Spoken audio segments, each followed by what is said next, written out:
Et bonjour à tout le monde, c'est Nicolas, j'espère que vous allez bien pour cette nouvelle vidéo. On est à Kyoto au Japon et on est dans un endroit qui est vraiment très agréable en fait.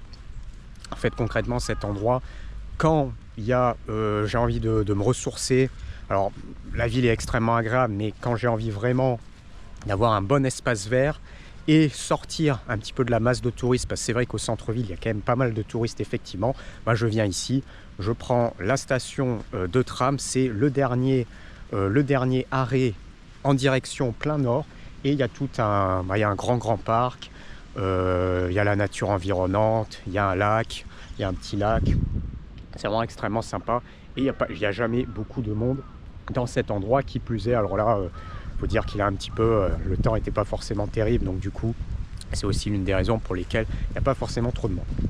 Alors, sujet de la vidéo, les logements Airbnb. Allez, on va parler un peu des logements Airbnb, puisqu'effectivement, donc moi je vis énormément sur des logements Airbnb, sur des logements au mois. Alors à la base, je peux aussi, en Asie du Sud-Est, même en Asie du Nord-Est, ça peut m'arriver également d'être à l'hôtel. J'ai même eu des périodes où je restais énormément à l'hôtel et je faisais au mois tout simplement à l'hôtel.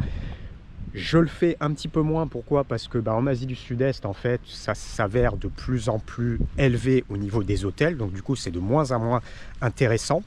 Donc du coup, je valorise encore plus aujourd'hui les Airbnb qu'à une époque. Et en plus de ça, au niveau de Airbnb, quand je rentre une fois en France en plein été en général, je prends également un Airbnb en France. Et là c'est pareil, je vais dire des trucs, et là encore une fois, des trucs pour te casser les pompes, encore et toujours. Donc effectivement, les Airbnb c'est top, c'est très pratique. Faut dire ce qui est, c'est quand même un truc qui est génial, surtout pour des personnes comme moi, parce que tu peux dégoter des logements un petit peu partout. Quand tu es en Asie, ce qui est très bien, c'est qu'en fait, tu n'as pas tous ces systèmes de méfiance à droite, à gauche. Donc, de façon générale, quand tu es un étranger, tu n'as pas de prise de tête ou quoi que ce soit. Tu paies sur la plateforme, tu arrives, tu fais ton check-in, ton check-out. Bon, personnellement, en Asie, je crois que j'ai jamais eu un seul vrai problème en Airbnb, c'est-à-dire un truc avec une caution où il y aurait eu un problème, un truc où c'était vraiment totalement, le logement correspondait pas du tout, c'était totalement cassé ou quoi que ce soit. J'ai jamais eu de vraie mauvaise expérience. Alors après, je fais quand même attention, ça veut dire que quand je prends un Airbnb, je regarde bien, je regarde aussi les commentaires, je regarde le profil de la personne qui a par exemple le logement. Voilà, c'est très rare que je loue un truc qui n'a jamais été loué ou que le profil démarre à zéro. C'est assez rare, sauf sur quelques cas de figure. Et des fois, ça peut être intéressant, hein, tout le monde commence également. Mais je fais quand même bien attention. Et en faisant ça, j'ai toujours eu des trucs qui sont de façon globale bons. En termes de tarifs, donc ça dépend des destinations. Ça dépend bien évidemment des destinations. Comme je l'ai expliqué, en fait, on va marcher un petit peu par là, ce sera mieux. Comme je l'ai expliqué, en fait, les Airbnb, au niveau de l'Asie du Sud-Est, ça devient de plus en plus déconnant en termes de prix par rapport, bien évidemment, au niveau des développements des pays. Donc, quand je dis, par exemple, en Thaïlande, ça devient de plus en plus déconnant, oui, parce que aujourd'hui, tu es en Thaïlande, maintenant, tu as des trucs, des petits condos au mois. Alors là, je parle bien au mois, hein. On parle au mois, on ne parle pas de trucs avec des contrats long terme, les prix ne sont pas du tout les mêmes, mais on parle au mois. Donc là, je prends la situation, tu fais un mois. Sur Airbnb, tu as toujours une réduction au mois, donc c'est pour ça que je prends toujours au mois, parce que sinon, les prix sont pas du tout intéressants. Donc je prends un logement pour un mois.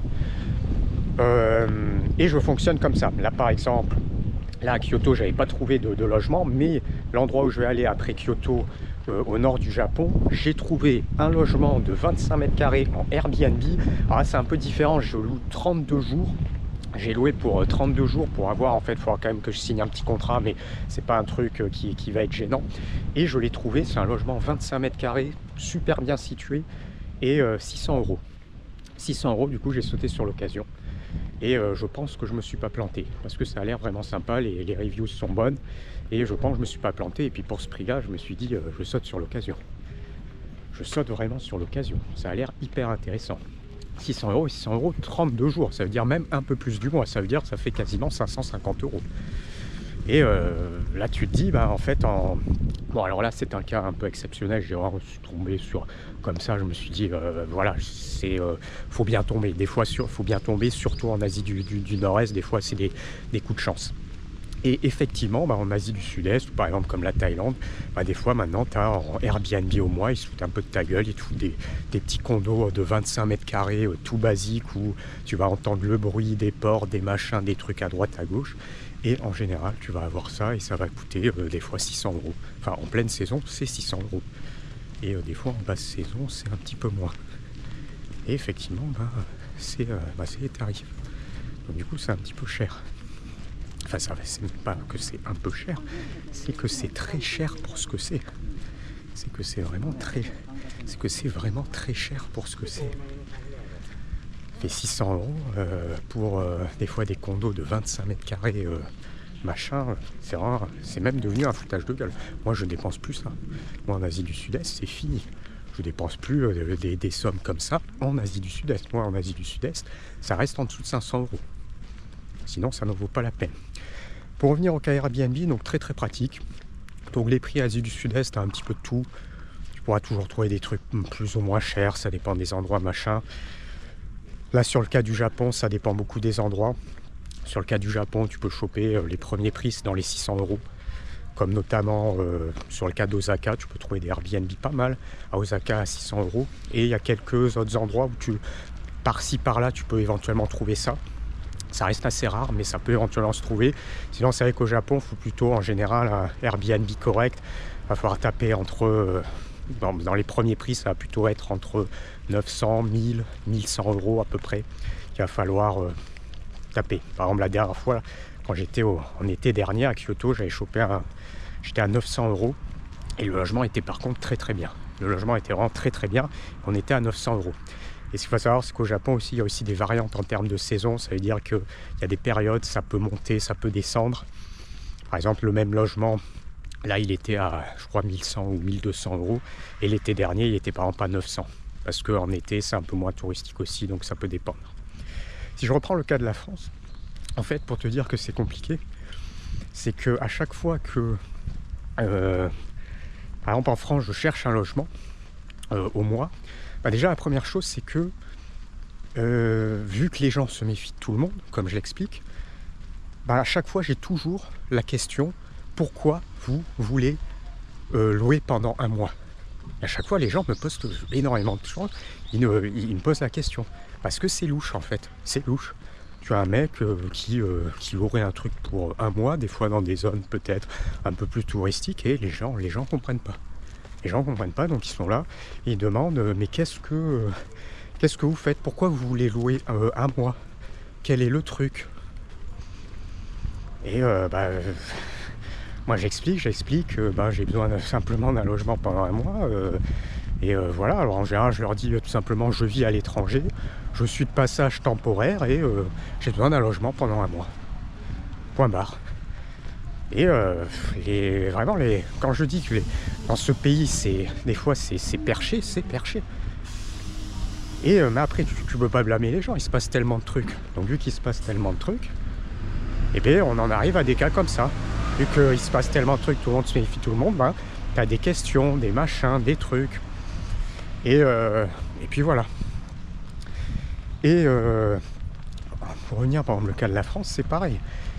Tu peux avoir des frais de ménage avec des fois des prix exorbitants, tout simplement exorbitants. Sur mon profil Airbnb, j'ai un mauvais commentaire et j'ai un demi-mauvais commentaire à chaque fois de France. Incroyable. Alors que partout où je vais, j'ai que des bons commentaires. Tout mon profil, il n'y a que des super commentaires, personnes très polies, très respectueuses, très calmes, pas de bruit, le logement est rendu toujours bien, aucun problème. Je n'ai aucun problème à chaque fois. Le seul endroit où j'ai eu commentaire, c'est en France, en faisant la même chose. Alors une fois on m'a reproché, c'était un truc en fait, c'était pendant la pandémie, et pendant la pandémie j'avais pris un Airbnb Alors ça, c'était un peu bizarre, c'était via un truc d'agence ou quoi que ce soit, mais il y avait quasiment 100 euros de, 100 euros de frais de nettoyage. Donc j'ai rendu mon logement, bon, tout à fait correctement, comme je le fais à l'étranger. Et en ayant rendu mon logement correctement, comme je l'ai fait à l'étranger, j'ai eu un mauvais commentaire. Oui, bien qu'il y ait un frais de nettoyage, on s'attend à ce qu'il y ait une sorte de pré-nettoyage qui soit réalisé, machin. Genre, le logement, en fait, je l'avais laissé, c'était la foire, en fait. Comme si j'avais laissé le logement comme si c'était une foire. Alors que j'ai laissé le logement comme je le fais n'importe où à l'étranger et où j'ai tout le temps des bons commentaires. Et du coup, mauvais commentaire. J'ai même pas compris, j'étais comme ça. Les gens vont pas bien. Et en plus de ça, on était à genre, je sais pas, il y avait 80 euros de frais de ménage. 80 euros de frais de ménage, tu paies. La dernière fois, bah pareil, la dernière fois, je vais dans un Airbnb machin, un truc un peu accolé à...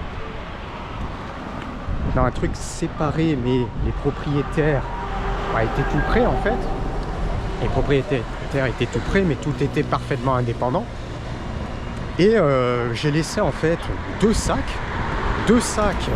poubelles avec un sac où il y avait des trucs recyclables et l'autre sac c'était des trucs que l'on peut entre guillemets brûler. Donc j'avais fait deux sacs poubelles, mais en partant en fait je les avais laissés à l'intérieur. Je les ai pas mis dans la poubelle. Au fur et à mesure du mois, quand j'avais des trucs je les ai mis. Et puis là j'avais laissé effectivement deux gros sacs poubelles dans le truc.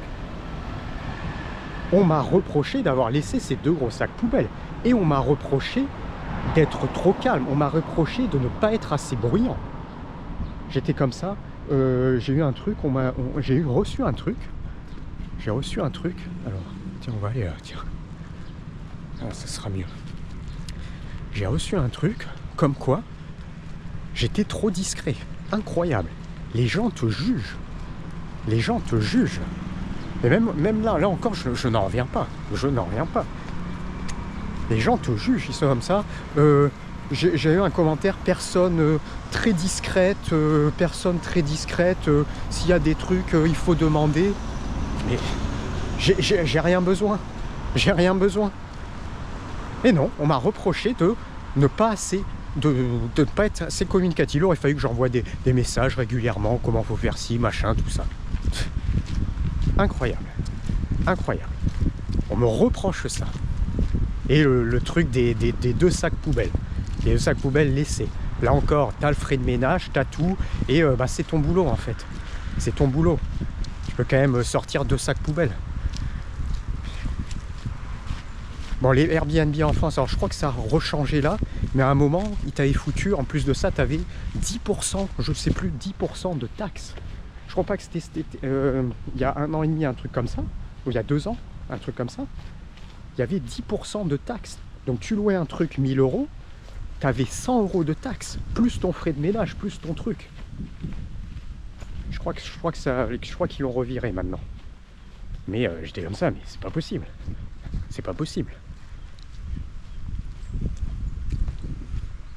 Donc voilà, après tu as tous les trucs en fait quand tu es en France où les mecs ils te proposent des services mais ils sont même pas capables de te foutre, je sais pas, des serviettes, des draps, des machins. Non, c'est même pas. Ils te foutent leur truc et vous devez apporter vos trucs. Putain, mais pour ce que tu paies quoi. Putain, mais donne un service quand même. Putain, tu payes des trucs, ils te fournissent même pas des... Dans plein de trucs, ils sont incapables de te fournir des serviettes. Ils peuvent même pas te fournir 2 serviettes. Putain, non mais des fois, c'est... Des fois, on marche vraiment sur la tête. Au prix que tu paies.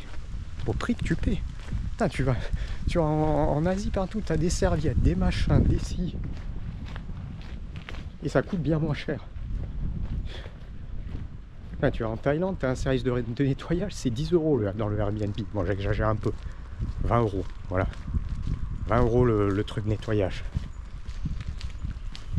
Et si tu as besoin d'un truc, par exemple, je prends le cas des fois en Asie du Sud-Est, des fois tu peux demander des nettoyages intermédiaires. Et tu as des nettoyages intermédiaires, même inclus dans le prix. T'imagines, tu payes 20 € et pour 20 € tu peux avoir ta truc nettoyé gratuitement tous les mois, toutes les semaines. Toutes les semaines. Ben voilà. Donc, alors franchement, des fois, ils s'en font de la thune, les gonzes avec les Airbnb. Surtout s'ils sont dans les trucs un peu touristiques, la thune qu'ils se font. Tous les trucs là, ils font leurs trucs là avec leurs attaches à leur maison là.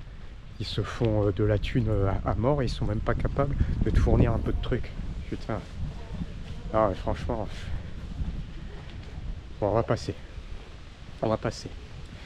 Donc si on revient au Airbnb, voilà, Airbnb, c'est vrai que la plateforme c'est top pour les personnes qui sont dans mon cas. C'est vrai que c'est vraiment top pour les personnes qui sont dans mon cas parce qu'effectivement ça te permet en fait très rapidement de j'attends un petit peu parce qu'il y a une personne qui marche pas très vite. Je ne voudrais pas l'effrayer. Je ne voudrais pas l'effrayer. Voilà. Donc effectivement c'est ça. Effectivement c'est ça. Ah, ça fait du bien. Une aire d'excellente qualité. J'avoue, en Asie ça fait du bien.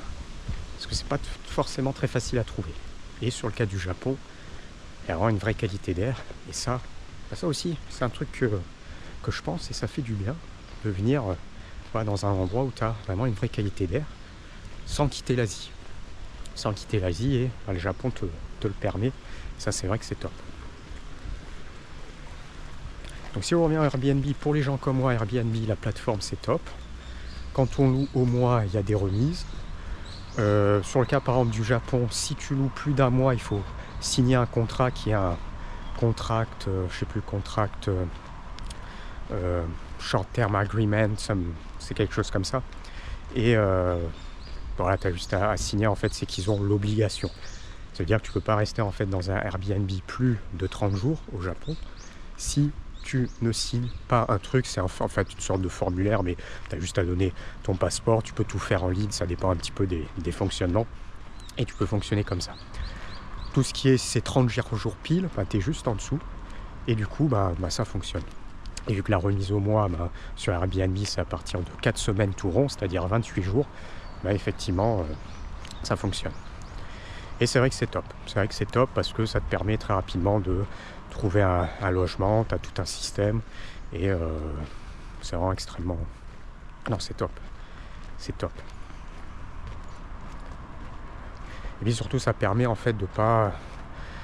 Voilà, moi, je pourrais avoir des meilleurs prix dans des endroits, je pourrais avoir des meilleurs prix, mais voilà, faut passer par des groupes sur certains sites ou des sites spécialisés qui ne vont pas être traduits en anglais ou quoi que ce soit.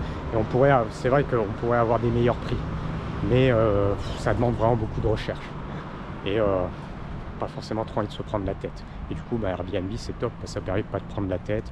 Tu fais tout en ligne, tu es directement prélevé, t'as pas de caution, machin ou quoi que ce soit. Donc effectivement, c'est top. C'est top pour différents types de raisons. Alors on va continuer ici.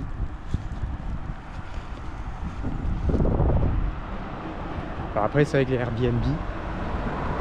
Il y a des pays qui ont plus ou moins de choix. Vous savez, par exemple, la Thaïlande. Dans la Thaïlande, il y a énormément de choix en Airbnb. Énormément. Alors que si par exemple on va, si par exemple on va Vietnam, il y a pas mal de choix, mais un petit peu moins.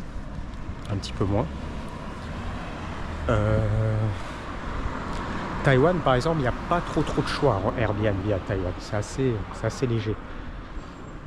C'était d'ailleurs quelque chose en fait au départ, même il y a des années de ça, qui me bloquait un petit peu sur Taïwan, c'est que je trouvais pas en fait de logement décent et je trouvais pas grand chose en Airbnb à l'époque. Il y avait vraiment quasiment rien en Airbnb à Taïwan à l'époque. Il y a 7-8 ans de ça. Et ça commence quand même à... Alors ça dépend en fait des règles, parce qu'il me semble qu'à Taïwan en fait le Airbnb à un moment c'était interdit. Il y a eu pendant des années c'était pas un truc légal. Et du coup c'était une des raisons. Maintenant il me semble qu'il n'y a pas de souci. D'ailleurs il faudrait que je vérifie. Et du coup, ça me bloquait un petit peu à Taïwan, en fait, il y a des années de ça, parce qu'effectivement, le choix de gamme de logement en Airbnb était vraiment très faible. Et là, ça commence un petit peu à monter, à se développer. Ça veut dire sur des villes comme Kaohsiung, comme Taichung, et de plus en plus à Taipei, il y a de plus en plus de choix Airbnb, beaucoup plus qu'à une époque. Donc ça commence vraiment à augmenter un petit peu. Ça commence à augmenter un petit peu. Et du coup, c'est bien, ça fait un petit peu plus de choix. Là maintenant, ça commence à être pas mal. Ça commence à être pas mal. Alors quelle est ma fourchette de prix, moi, en Airbnb? C'est très simple. Maintenant, avant je le faisais pas, mais maintenant en Asie du Sud-Est, c'est simple, c'est en dessous de 500 euros. C'est simple. Et s'il n'y a pas, j'irai pas. Voilà. Je suis pas en Asie du Sud-Est pour dépenser des Airbnb à 800 euros. Pas en Asie du Sud-Est. Enfin, surtout pour... Ça dépend ce que tu as. Si tu mets 800 euros, tu as 3 pièces, bon, ok. Mais si tu mets 800 euros pour un studio, bon, bien sûr que non. Vu que moi, en général, les studios me suffisent ou à une pièce. En Thaïlande, j'ai fait pas mal de T2. Et effectivement, c'était ça. Donc, grosso modo, ma fourchette de prix Asie du Sud-Est, on va dire entre 400 et 500. Taïwan, on va dire entre 400 et 700. Voilà, entre 400 et 700, parce qu'en fait à Taïwan tu peux trouver des trucs à 450. Donc Asie du Sud-Est, je vais dire fourchette 400-500. Alors tu peux peut-être trouver des trucs un peu moins chers en Asie du Sud-Est. S'il y a moins cher, il y a moins. Allez, on va dire fourchette Asie du Sud-Est, pour moi ça serait 300-500. Fourchette Taïwan entre 400 et 700. Sauf sur le cas de Taipei, je pourrais éventuellement, si j'y allais, faire une exception à Taipei. Mais en dehors de Taipei, fourchette entre 400 et 700. Et Japon, fourchette entre 600 euros et 1000 euros. Voilà, grosso modo. Enfin, pour moi, ce que je recherche, pour des trucs simples, des petits apparts simples. Des petits apparts simples. Et je ne mettrai pas plus de 1000 euros n'importe où dans un logement. N'importe où dans un logement, parce qu'après, c'est trop cher pour ce que c'est. Ce n'est qu'un logement. Donc, suivant les destinations, tu ajustes. Mais après, il faut s'ajuster. Et France, France, en fait, France, il n'y a pas grand-chose. Enfin, il n'y a pas grand-chose à prix correct. En France, en général, en général, je paie à peu près 1000 euros, en fait, à chaque fois. Dès que je rentre, à peu près, c'est en général 1000 euros que je débourse pour des petits apparts. Ça vraiment pas grand-chose. Et encore, ça dépend des saisons. Mais c'est vrai que même à 1000 euros, t'as vraiment... c'est compliqué à trouver.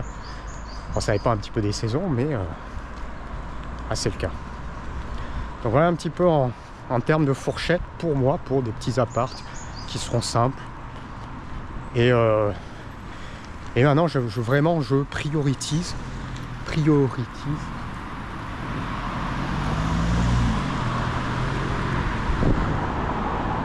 ce qu'on peut avoir par rapport à des pays. Donc comme j'explique, voilà, si tu vas, je sais pas moi, si demain tu es en Asie du Sud-Est et que, je sais pas, tu te retrouves à payer des, je sais pas, demain tu es au Vietnam. Tu es au Vietnam, tu prends un Airbnb à 600 euros en étant au Vietnam. Je veux dire, ça sert à rien d'aller au Vietnam dans ce cas. Dire l'intérêt d'aller au Vietnam, oui, tu peux aimer le Vietnam, tu peux aimer un certain nombre de choses, tu peux aimer tout ça. Mais il faut aussi que l'intérêt à aller au Vietnam, c'est aussi parce que le coût de la vie va être bas. C'est une composante. Si demain tu vas au Vietnam pour payer 600 euros un appart, je veux dire, c'est totalement déconnant. C'est totalement déconnant. Même des fois, surtout sur des trucs, des fois où voilà, ça va sentir le moisi, ça va peut-être être bruyant, machin ou quoi que ce soit. Bon. Donc si tu es au Vietnam, moi si je suis au Vietnam, voilà, si je prends un Airbnb, c'est je suis au Vietnam, je vais dire 300 euros. Voilà, peut-être 400. Mais ça va s'arrêter là. Ça va s'arrêter là. Thaïlande, je vais dire voilà, entre 400 et 500, mais ça va s'arrêter là. Taïwan, je vais monter un petit peu plus. Puis Japon, je vais encore remonter un petit peu plus. Mais après, des fois, ça n'en vaut pas la peine. Ça n'en vaut pas la peine. Si demain tu as, je sais pas, un studio en Thaïlande à 600 euros et que tu peux avoir un un studio qui fait la même taille à Osaka pour 600 €, bon, c'est peut-être déconnant le 600 € en Thaïlande. Voilà, bien que tu peux bien évidemment ne pas du tout aimer le Japon et tu peux bien évidemment adorer la Thaïlande. Mais il faut quand même conserver un petit peu ça en tête. Voilà. Donc voilà, petit retour Airbnb. Donc c'est vraiment bien cette plateforme pour les personnes comme moi. Et moi, c'est ce que j'utilise tout le temps, hein. C'est ça ou hôtel.